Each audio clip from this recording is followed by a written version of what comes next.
gonna be some changes around here, okay? I saw this video by this guy named Sam who's wearing this on his hat. He's like a weightlifter guy. His hair's back here too. I'm like, you know what? If it works for him, I'm gonna put my mic on my hat. Ouch. Hot, hot. You know, and I think we got a lot in common, me and him. He likes to drink pre-workout. I'm making my pre-workout right now. We both train. Him, his biceps, and me, my business. Maybe he tries to do business and I try to do biceps too. Maybe we got that in common. It is time for a freaking arm pump if I have ever had one.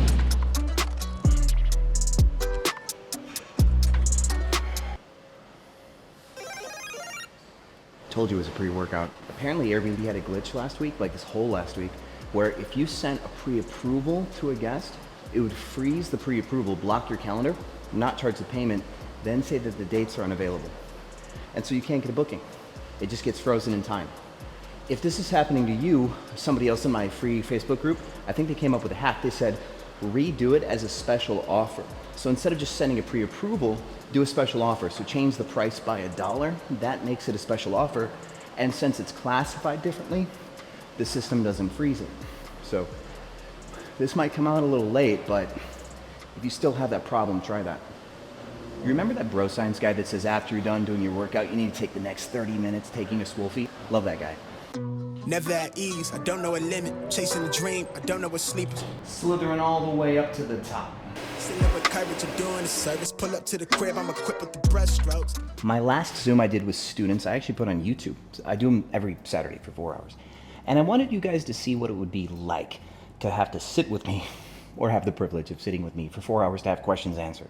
Like a lot of coaches aren't good coaches. So I'm like, you know what? I think this is one of my strongest suits, right? Because I've been doing it every week for years now. And I think one thing that people have really noticed is that I'll sit with the same person for 45 minutes. 5 to 8 people have significant questions and we'll dive in on 5 or 8 people. And that for me, I think is really cool. A lot of the misconception about coaching in small group is like, oh, like I'll get 2 minutes with the guy. That's not worth anything. In my world, you get 30, 40, 50, 60 minutes. Sometimes another person's question solves your own problem. And I think the last call, like somebody was having an issue with getting reviews removed, somebody's having an issue with pricing their property, like they just completely like were priced out of their own like ballpark in a way.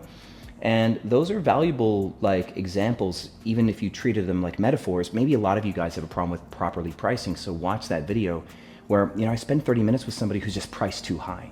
So if we did a 20% discount for 3-day stay on that and a 4-day off of 25%. So now your slow season strategy is priced properly for the weekend, is priced properly for 4 days, is priced properly for a week, is priced properly for a month, and you're using it as a promotion for a 2-month. And one of those 5 plans, all now priced perfectly, should hit. And that's what we just did for slow season. That was awesome.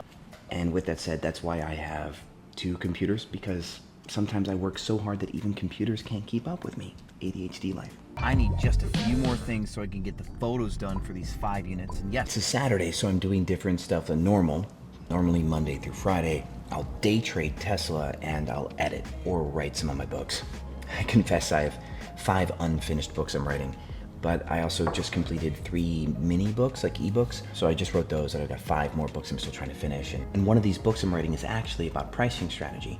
There's some things in there that I've never taught in public or in a public setting because it's just kind of hard to fit everything into a YouTube video because you have to say smart stuff, but say it fast enough, but also say it in a way that can be easy to understand.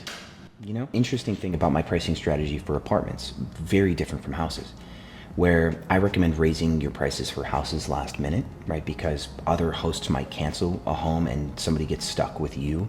And if your house is cheap because you dropped your prices last minute, somebody could cancel a $2,000 reservation, like a host will cancel a guest's $2,000 reservation, and they go rebook with you for $450 because you had last minute prices. What you can do, because you may not want a booking for $450 last minute because of parties, you raise your prices back up to your full rate. If a host cancels on somebody else and Airbnb pushes you a reservation, you can get full rate because your prices are correct. So for homes last minute, raise your rates, but for apartments, we drop those and drop all the way to the last minute final mile. I need just a few more things so I can get the photos done for these 5 units. And yes, I'm just using my iPhone 14 Pro. Just good lighting, guys, and thoughtful composition. Let me show you that, I guess. We'll probably do that in this video today. But for now, I'm going to go grab some stuff so we can go take these photos. I know it's a recession, but dang, they're slashing everything out here. This is a freaking crime. You see this? How could it be 50% off? Look how cute that guy is. Crazy. Design pro tip. Always have something black. It makes everything look a little bit more luxury. But now the question is, which one? We always like the 50% off. We always like that, guys.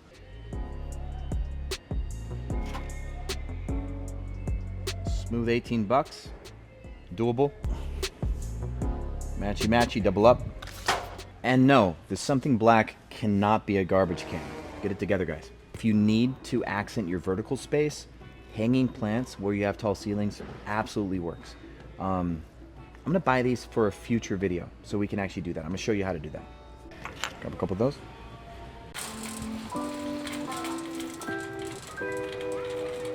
One of my newest students actually Christmas themes her property in Missouri, and it was her first call, and she's like, tell me what you think about my property, what should I do?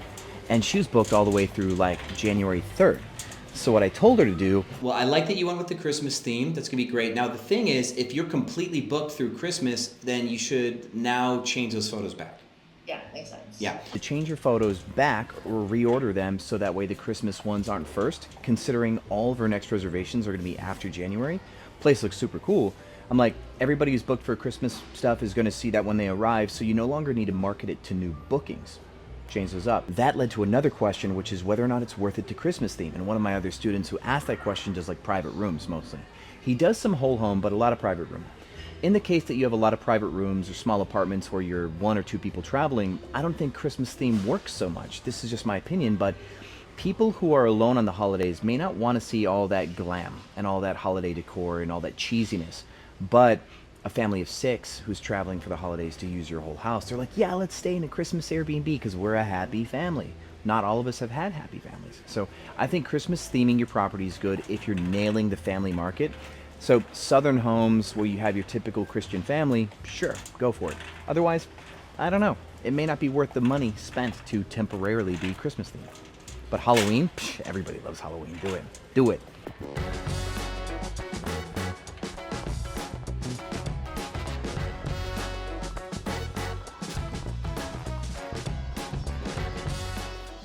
Innocent question, why would you put pillows next to the bath stuff? That's how pink eye happens. And as per my last email about photography, I feel like a lot of hosts don't understand good short-term rental photography. They fall into 2 categories. They've got this, I'll do it myself, and they like just have the silliest angles when they take their photos. Like, oh, let me take a photo of the couch. And then they point the camera down at the couch. And it almost looks like they're trying to sell it on eBay or OfferUp, right? So they've got these very flea market style photos. Or they hire a real estate photographer because they're like, yeah, what we do is we pay for expensive real estate photographers to take beautiful pictures of our home. Now, don't get me wrong, those photos do look pretty, but they don't express the property properly. Nice. So the problem with improper property photos, there we go, is that you're taking photos of a blank home so that way people can imagine living in them. That's real estate photography. But Airbnb properties, you want to take photos of the home like it's ready to be lived in right there. You just drop your luggage, drop your baggage off. So the table should be set. There should be like wine glasses on the table. There should be Disney Plus on the TV. There should be towels out and decor and bright, happy furniture or whatever. Because when you're trying to sell the home, you don't want that stuff to get in the way of the buyer spending hundreds of thousands of dollars on a property going, you know what, I don't like the design of that home, where they really just didn't like the couch, right? But an Airbnb person's not going to bring their own couch. So the fact that real estate photographers try to take generic, neutral, non-offensive photos of the home is what keeps the magic from happening in their photography. Airbnb hosts, we need to like build experiences. We take the risk of picking a loud couch and choosing a loud wall color and choosing the decor and the throw blankets and everything else. We take those risks so that way we can say to somebody, hey, we're giving you an experience. Just drop your luggage and showing up. The photography is the marketing, right? And we're marketing something very different from a real estate product. We're not marketing to sell the home. So Thanks for coming to my TED Talk on that. I'm gonna get super distracted, but what I'm looking for are 4 small, nearly identical white pieces, because I wanna finish the room. I wanna show you that in this vlog, but I might be in the woodlands before the art that I bought like comes in, just for the sake of showing you something in this video. Okay, spoiler alert, I failed. I couldn't find what I was looking for. This is not what I want, but I remember seeing something at the Cosmo. They did something really weird in my room, never talked about it on camera. I'm gonna try to recreate it. Since my original plan is going to suck, we're gonna try something else. Another personal preference is I always have a tray like this on the coffee table where you can set the remotes in and then one little piece of decor. And I want these to not match the table too much. So if it's a wood table, like a wood grain table, I don't want a wood grain tray. That's too on the nose. So I'll go with a white or blue tray for something like that. Then if it's a glass table, I try to go for like a black tray. And then if it's a white lacquer table, then I'll put a wood grain on it, something like that. But you want the contrast so that way when you take the photos, this pops off the coffee table. It's all for the photography. This is the tall plant we're looking for. Good to go. I'm keeping a secret. I can't show you what's in my shopping cart anymore. I gotta watch my camera angles. I forgot the pillows. Thank God we haven't left yet. Jeez. See, that's something I do all the time. When I set up the 5 properties in the woodlands like almost a month ago, I went to storage 10 times because I kept forgetting the smallest things. So let's see if we can find some loud and crazy pillows. Psst, totally masculine. Absolutely.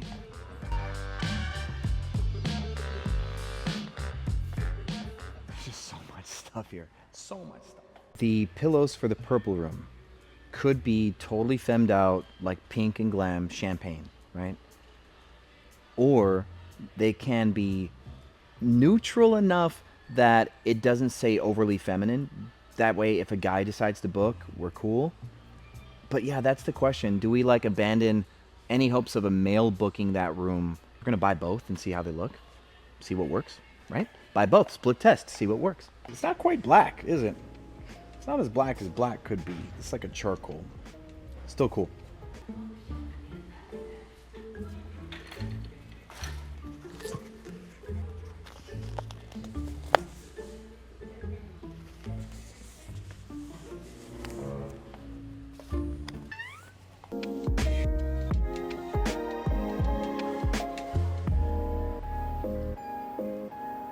If I ever have anything on my tombstone after this is all over, it'll be, he couldn't decide. It is still cool to be an Airbnb host, right? I'm not uncool, am I? I only ask that because I'm fixated on being cool. Buc-ee's is cool. Hunter's cool. Airbnb should be cool too. It's like Airbnb's just like Buc-ee's and Hunter like combined. I had to wait for it to stop raining because it was impossible otherwise. If it starts raining now while the top's down, everything's getting wet. I think the best thing to do is try to find a back road that I don't have to hit the highway to get to this apartment complex, because going 65 like this, probably not responsible. I must confess, I've got this trick that I use. I don't buy enough stuff for all 5 apartments in every single room because I think it's unnecessary because of the price point. But I want the photos to look good. So what I do is I take stuff that I've bought for one room and I just move it to the next room for the next set of photos. And sometimes I'll even take stuff and move it between all 5 apartments. Like things that are not crucial to the stay, but are cute, just to help the room seem a little bit more full in photos. Because photos can be really damning sometimes. They can really go, oh, this place doesn't look so good. It looks better in person than in the photos.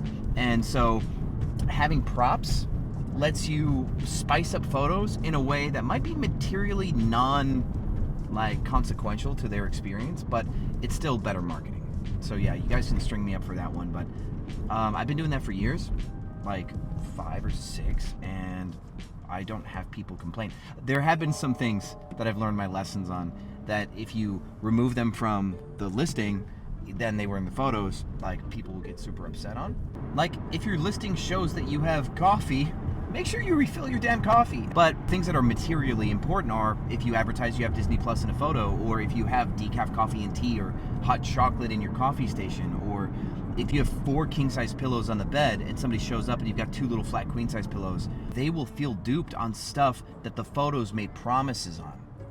Like, little bits of decor and knickknacks aren't where you're making promises in the photos, and that's why I kind of stand by this potentially nefarious practice. By the way, guys, this Rode mic, I love it.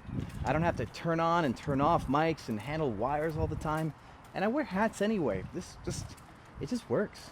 Love it. At the time that you do take your Airbnb photos and you're there taking them, it costs you $0 to hang out for a while, spend the extra time to make sure that you get the right shots. There's something called overshooting. A photographer will take 100 photos and keep like 10 or 15. He takes more than he needs because when he gets back to the editing room and looks at his photos, he goes, oh, that didn't quite come out like I thought it would. So take 3 times as many shots, 3 times as many angles, take some interesting close-up stuff, some wide stuff. Here are photos that I took with my iPhone. Very slight changes in height and angle, tilt, all this different stuff until I nailed it. Like, I honestly took 30 photos of the table. I wanted that perfect, like, symmetrical look to it. The wild card. You have no clue what's going on. Only one of these 2 is gonna make it on the wall, and stay tuned for the wild card. Okay, guys, so here's our 3 pillow finalists. What do you think? Which one goes with purple and white the most? Personally, it's safe, but I think gray. Now, let's add the artwork that I'm so excited to show you and a throw blanket and see if we can finalize this look.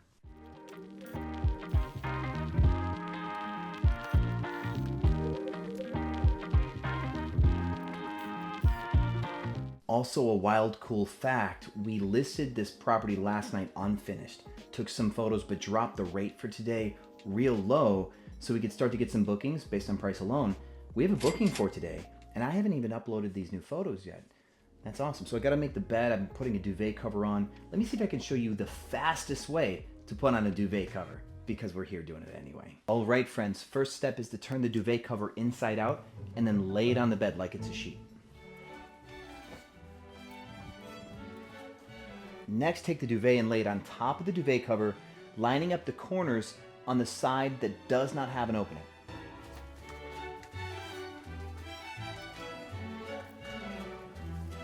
Then we're gonna roll the duvet. We take one of the 2 sheets and fold it over the top. We're gonna leave the bottom half of it behind. So we're taking half the duvet and rolling it and leaving the other half unrolled.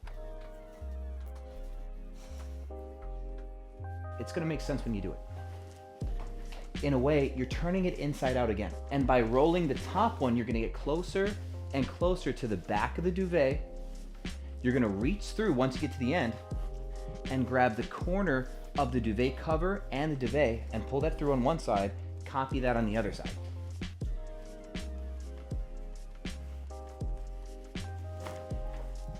Now you have both corners of the duvet and the duvet cover, and now you can just throw it out. Ta-da! Follow for more. I've decided on the yellow throw, and now for the big reveal.